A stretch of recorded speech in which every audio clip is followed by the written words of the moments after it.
Hey guys, welcome to online lectures of Grid tutorial. In the last session, we have already started with theories of management. We are done with 14 principles of Henry Fayol.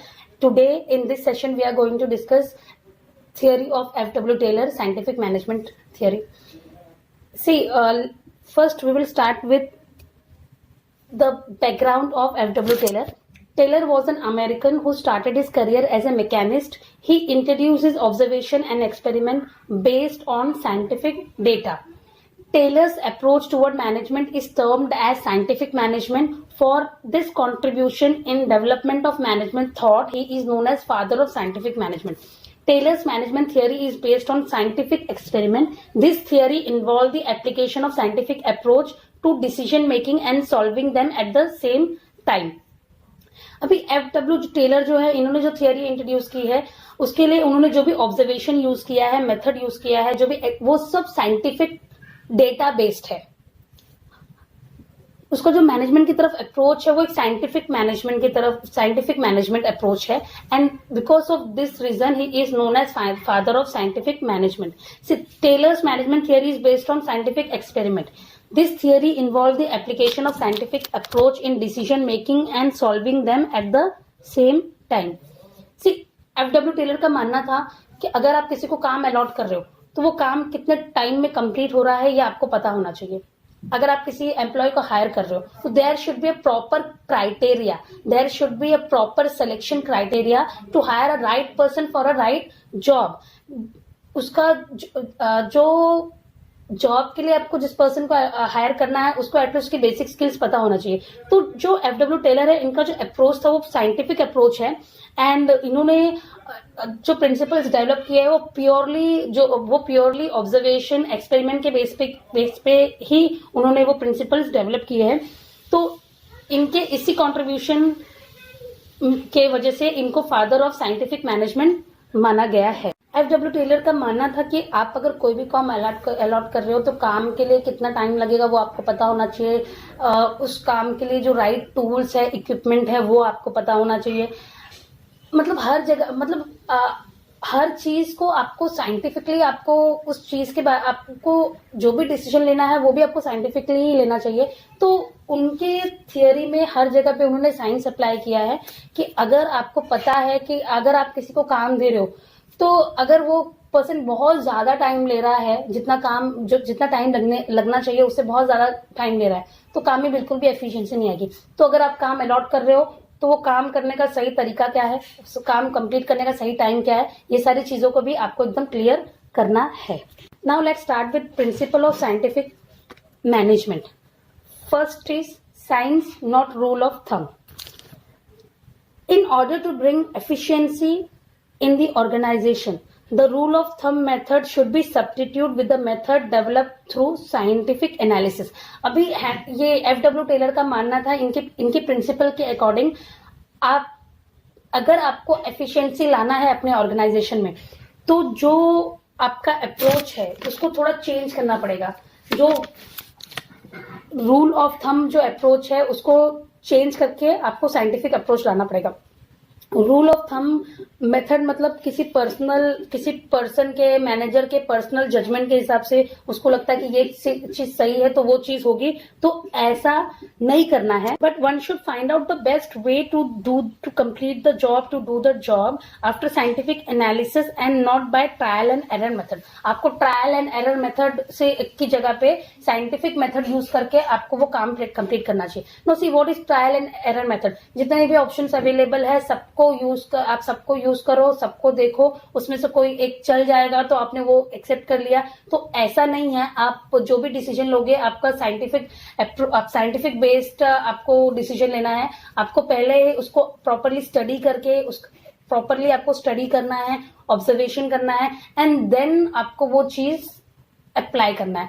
तो according to this principle science should be used, not rule of thumb. आपको science use करना है, rule of thumb use नहीं करना है. किसी person के personal judgement की वजह से आपको कोई डिसीजन नहीं लेना है. अगर आपको आपके ऑर्गेनाइजेशन में एफिशिएंसी लाना है तो आपको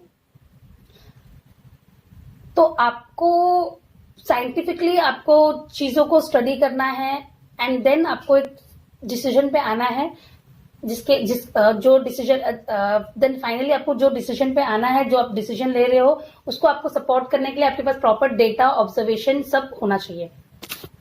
now next is harmony, not discord. According to this principle, there should be harmony between employees and management.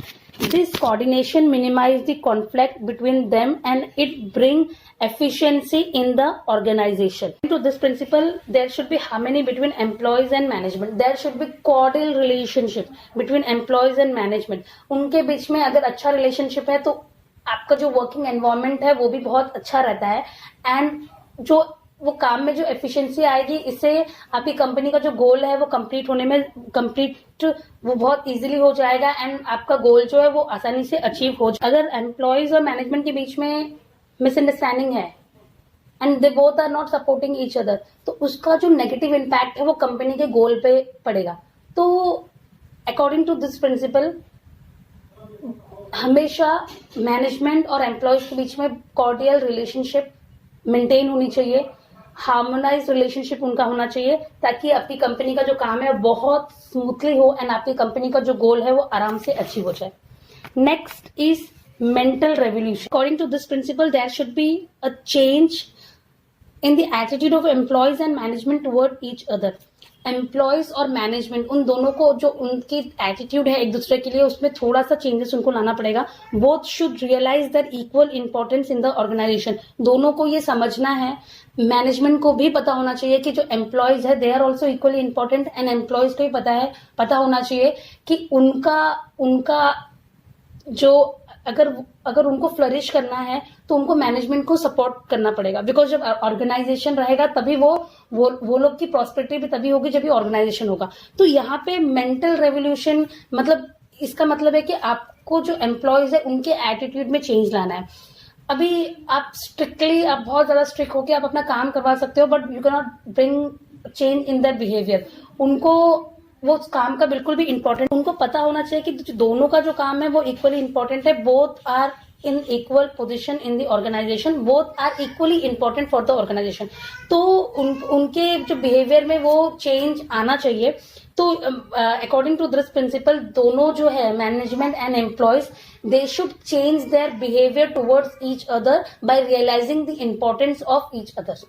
दोनों को पता होना चाहिए कि both are equally important for the organisation. दोनों ही management and as well as employees both are important for the organisation. Now next is corporation not individualism. It emphasizes on mutual cooperation between workforce, that is employees and management. Due to cooperation, trust, team spirit, internal competition turn into healthy work environment. See, according to this principle, हमेशा management और employees के बीच में corporation होना चाहिए. They both in fact ऐसा नहीं है कि सिर्फ employees should cooperate with management. In fact management should also cooperate with the employees. Management को भी एम्प्लॉयज की रिस्पेक्ट करनी चाहिए, एम्प्लॉयज के डिसीजंस, एम्प्लॉयज के सजेशंस की रिस्पेक्ट करनी चाहिए. तो दोनों अगर एक दूसरे को कॉपरेट कर रहे हैं तो इससे आपकी कंपनी का जो गोल है वो बहुत इजीली, बहुत आसानी से कंप्लीट हो जाएगा. तो यहाँ पे ये जो प्रिंसिपल है, ये प्रिंसिपल का जो फोकस है, एम्फेसाइज है, it is completely on mutual understanding between workforce and employer and management. जो वर्कफोर्स है उनके म्यूचुअल अंडरस्टैंडिंग पे ये पूरा एम्फेसाइज है. जो वर्कफोर्स है, वर्कफोर्स में मैनेजमेंट भी आते हैं, एम्प्लॉयज भी आते हैं, तो उन दोनों के बीच में प्रॉपर कॉपरेशन, प्रॉपर रिलेशनशिप होना चाहिए. तो उसका इफेक्ट आपकी ऑर्गेनाइजेशन पे पॉजिटिवली होता है. अगर ये मैनेजमेंट एंड एम्प्लॉयज दोनों में बहुत कॉन्फ्लिक्ट है तो इससे होगा क्या कि इससे आपकी कंपनी का जो गोल है वो बिल्कुल भी अचीव नहीं होगा. आप जो भी कंपनीज के एम्प्लॉयज है अगर वो लोग अगेंस्ट हो जाते हैं अपने मैनेजमेंट, उनके मैनेजमेंट के, तो कंपनी को बहुत लॉसेस सफर करना पड़ता है. तो ये प्रिंसिपल जो है ये बहुत एम्फेसाइज कर रहा है, ये बहुत फोकस कर रहा है कि there should be mutual corporation, mutual understanding, team spirit between the workforce. That is employees and employer, that is employees and management. उनके बीच में बहुत कॉपरेशन होना चाहिए, अंडरस्टैंडिंग होना चाहिए. इससे आपकी कंपनी का काम जो है वो बहुत अच्छे से कंप्लीट होगा. See next point is division of responsibility. See ये जो वर्क है वो प्रॉपरली डिवाइड होना चाहिए एंड रिस्पॉन्सिबिलिटीज भी डिवाइड होनी चाहिए. फॉर एग्जाम्पल जो मैनेजर है, जो टॉप मैनेजमेंट है, they mainly they focus on top level and middle level, they focus on planning activity. और जो एम्प्लॉयज है, सबॉर्डिनेट है, जो एग्जीक्यूटिव्स है, उनका मेन फोकस होता है एग्जीक्यूशन पार्ट पे. तो यहाँ पे जो डिवीजन ऑफ रिस्पॉन्सिबिलिटी होनी चाहिए, डिवीजन ऑफ रिस्पॉन्सिबिलिटी एकदम क्लियर होनी चाहिए कि as a person what is your job role. तो जो टॉप मैनेजमेंट है, मिडिल मैनेजमेंट है, mostly these guys are involved in planning activities. इनका काम है प्लान करना. और जो लोअर लेवल मैनेजमेंट है, इनका काम है वो प्लान जो है उसको एग्जीक्यूट करवाना. तो यहाँ पे जो रिस्पॉन्सिबिलिटीज है वो प्रॉपरली डिवाइड होना चाहिए एंड एकदम क्लियर होना चाहिए सबके माइंड में कि उनका कंपनी में क्या जॉब रोल है. नाउ नेक्स्ट इज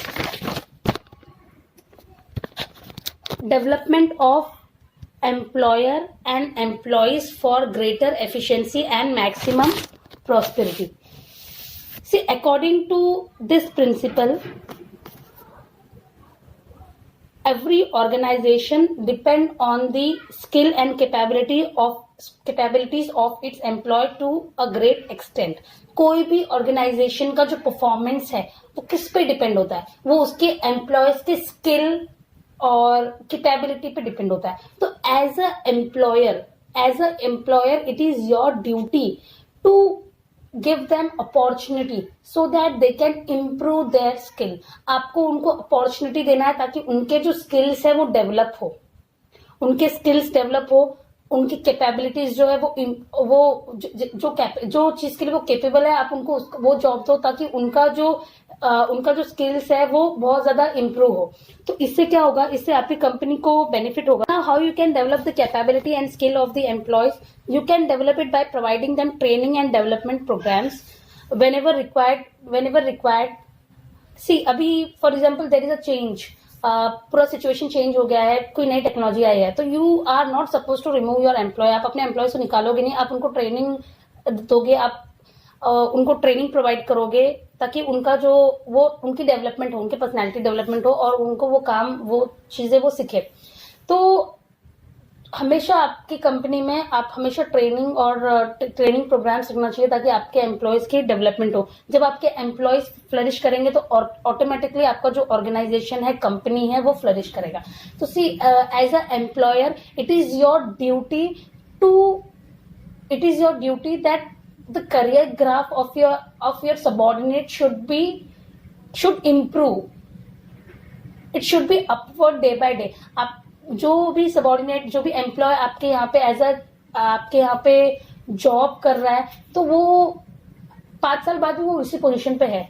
तो ये बिल्कुल भी ठीक नहीं है. उनका बिल्कुल भी करियर डेवलपमेंट नहीं हो रहा है, उनकी पर्सनैलिटी डेवलपमेंट नहीं हो रही है, उनका स्किल्स डेवलप नहीं हो रहे. तो एज अ एम्प्लॉयर या आपकी रिस्पॉन्सिबिलिटी बनती है कि उनका डेवलपमेंट हो. For this you should provide them training, proper training, timely training उनको प्रोवाइड करो ताकि उनका स्किल्स जो है वो डेवलप हो. जब उनका स्किल्स डेवलप होगा तो वो लोग बहुत अच्छे से काम करेंगे एंड उसका जो बेनिफिट है वो आपकी कंपनी को मिलेगा. Each employee should be given proper opportunity to attain greater efficiency and maximum prosperity. आपको पता है कि जो आपका एम्प्लॉयज की जो कैपेसिटी है, तो उसकी कैपेबिलिटी के हिसाब से उसको आप राइट अपॉर्चुनिटी दो ताकि उसका जो उसका टैलेंट है वो और फ्लरिश हो. तो एज अ एम्प्लॉयर ये आपका ड्यूटी है. और according to this principle also as an employer you should always provide right opportunity to the employees so that their skills should get developed. When their skills will develop, that will attain greater efficiency and maximum prosperity. उससे उनका skill develop होगा तो उससे उनके काम में बहुत ज्यादा एफिशिएंसी आएगी एंड आपकी कंपनी के लिए बहुत ज्यादा प्रॉस्पेरिटी भी लेकर आएगी. आपकी कंपनी बहुत ज्यादा फ्लरिश होगी. तो यहाँ पे according to 6th principle, development of employer and employee for greater efficiency and maximum prosperity. According to this principle, an employer he should always give good opportunity to the employees so that they can flourish, so that their career graph should flourish. And जब वो flourish करेंगे, उनका career graph अच्छा होगा, तो उनके काम में एफिशिएंसी आएगी, जिसका ऑटोमेटिकली बेटर रिजल्ट आपकी कंपनी के प्रॉफिट्स पे होगा, आपकी कंपनी के गोल जो है वो अचीव होंगे. Okay, let's have a quick recapitulation of all the points. The first one is science, not rule of thumb. See, in order to bring efficiency in the organization, the rule of thumb method should be substituted with the method developed through scientific analysis. जो thumb of rule method है उसको आपको replace करना है scientific method से. जो भी आपको डिसीजन लेना है वो सब साइंटिफिक मेथड से ही लेना है. किसी पर्सन के पर्सनल जजमेंट से जो डिसीजन लिया जाता है वैसा बिल्कुल भी नहीं करना है. आपको जो भी डिसीजन लेना है वो साइंटिफिक बेस्ड मेथड से ही लेना है. Next is harmony not discord. See according to this principle you should always try to maintain good relation between management and employees. आपके ऑर्गेनाइजेशन में जो मैनेजमेंट है, एम्प्लॉयज है, उनके बीच में बहुत अच्छा रिलेशनशिप मेंटेन होना चाहिए. अगर मिसअंडरस्टैंडिंग होगी तो उसका वो नेगेटिव एनवायरमेंट का जो इफेक्ट है वो कंपनी के गोल पे पड़ेगा. Next is mental revolution. ये पॉइंट में आपको बताया गया है कि जो एम्प्लॉयज है और जो मैनेजमेंट है, जो आपका वर्कफोर्स है, उनका जो एटीट्यूड है एक दूसरे के लिए वो चेंज होना चाहिए. उन दोनों पार्टीज को पता होना चाहिए कि both are equally important for the organisation. दोनों ही कंपनी के लिए इक्वली इंपॉर्टेंट है. Next is cooperation not individualism. इसका मतलब है कि एम्प्लॉयज जो है, एम्प्लॉयज मैनेजमेंट के बीच में कॉपरेशन होना चाहिए, एक बहुत कॉर्डियल रिलेशन होना चाहिए, प्रॉपर सपोर्ट होना चाहिए. अगर वो लोग एक दूसरे को सपोर्ट करेंगे तो कंपनी का जो गोल है वो बहुत अच्छी तरीके से अचीव होगा. अगर वो लोग आपस में एक दूसरे को बिल्कुल भी सपोर्ट नहीं कर रहे हैं, अगर जो एम्प्लॉयज है दे आर अगेंस्ट मैनेजमेंट, तो जिस भी कंपनी में या जो भी कंपनी में जो एम्प्लॉयज अगर वो मैनेजमेंट के अगेंस्ट होते हैं तो उस कंपनी का गोल जो है वो बिल्कुल भी कंप्लीट नहीं होता, वो कंपनी बहुत डेंजर में आ जाती है. Next is division of responsibility. जो रिस्पॉन्सिबिलिटी है वो प्रॉपरली डिवाइड होना चाहिए. Every person should know that job role. जैसे टॉप मैनेजमेंट है, they are completely into planning. जो मिडिल लेवल मैनेजमेंट है वो उस प्लानिंग को एग्जीक्यूशन कैसे करना है वो काम करते हैं. एंड जो लोअर लेवल मैनेजमेंट है they are actually into the execution part. वो लोग को एक्चुअली वो काम को क्या करना है, कंप्लीट करवाना है. तो सबको उनका जॉब रोल एकदम क्लियर होना चाहिए, सबको उनका जॉब रोल एकदम क्लियरली पता होना चाहिए. Now next is development of employer and employees for greater efficiency and maximum prosperity. जो एम्प्लॉयर्स है, एम्प्लॉयज है, employer should always try to bring out the best in the employ. उनको opportunity देनी चाहिए ताकि उनकी जो क्रिएटिविटी है, उनका जो टैलेंट है, उनका जो स्किल्स है वो और डेवलप हो सके.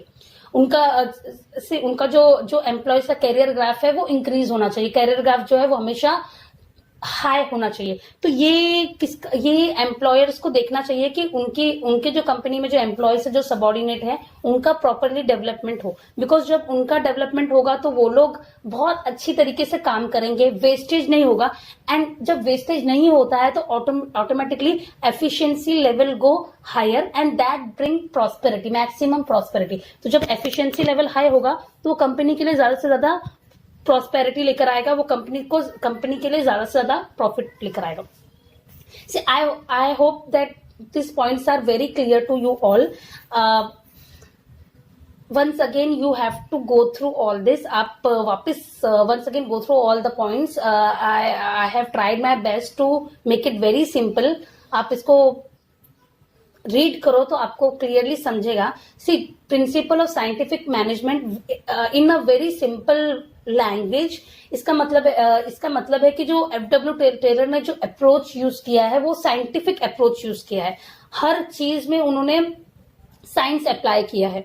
मतलब अगर आपको डिसीजन लेना है तो आपका जो डिसीजन है वो प्रॉपरली साइंटिफिक मेथड बेस्ड आपका डिसीजन होना चाहिए. मतलब प्रॉपरली आपको ऑब्जर्वेशन करना है एंड देन आपको ऑब्जर्वेशन करना है, एक्सपेरिमेंट करना है, then you have to come up to some conclusion. आपको सिर्फ ट्रायल एंड एरर मेथड पे बिल्कुल भी रिले नहीं होना है, बिल्कुल भी डिपेंड नहीं होना है. तो यहाँ पे जो प्रिंसिपल ऑफ साइंटिफिक मैनेजमेंट है ये प्रिंसिपल से आपको बहुत क्लियर हो जाएगा कि यहाँ पे FW टेलर ने ज्यादा एम्फेसाइज, ज्यादा फोकस साइंटिफिक अप्रोच को किया है. So okay, with this I would like to end my session, and